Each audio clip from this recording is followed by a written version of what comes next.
Life for മൊമെൻറ്റ്സിലേക്ക് സ്വാഗതം.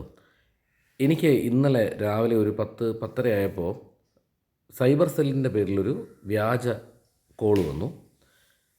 Call എടുക്കുമ്പോൾ ആദ്യം ഒരു ഓട്ടോമേറ്റഡ് വോയിസാണ്. എൻ്റെ സ്വകാര്യ വിവരങ്ങൾ ഡാർക്ക് വെബിൽ വ്യാപകമായി ഉപയോഗപ്പെടുന്നു എന്നവരോട് പറഞ്ഞു.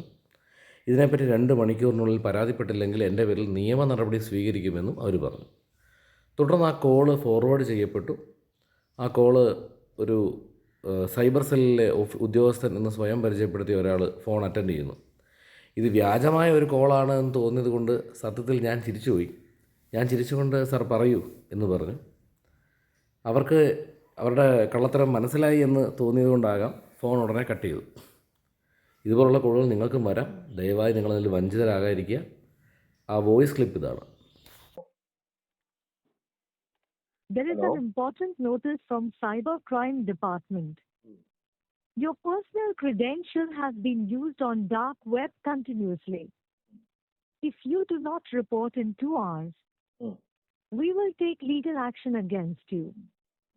For further information, press 9.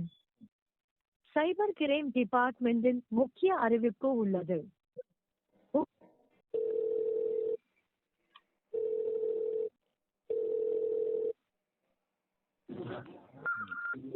Hello. Hello, Mumbai Cybercrime Department. For the reason, direct a call. Okay. Tell me, sir.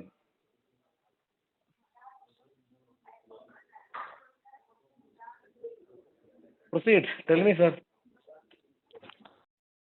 എന്തായാലും അതോടെ അവർ ആ കോള് കട്ട് ചെയ്തിട്ട് പോയി. നിങ്ങൾക്ക് ഇതുപോലുള്ള കോളുകൾ വരാം. ഒരു കാരണവശാലും ഇത്തരം കോളുകളിൽ വഞ്ചിതരാകരുത്. അവർ നമ്മളോട് പൈസ ട്രാൻസ്ഫർ ചെയ്യണോ ഒക്കെ പറയാം. അതൊന്നും ചെയ്യരുത്. നമുക്ക് എന്തെങ്കിലും ഇത്തരത്തിലുള്ള കോളുകൾ വന്നു അങ്ങനെ ഉണ്ടെങ്കിൽ നമ്മൾ നമ്മുടെ ലോക്കൽ പോലീസ് സ്റ്റേഷനിൽ കോൺടാക്റ്റ് ചെയ്യാം എന്ന് പറഞ്ഞ് കോള് കട്ട് ചെയ്യുന്നതായിരിക്കും ഉത്തമം. ഇതൊക്കെ വ്യാജമാണ്.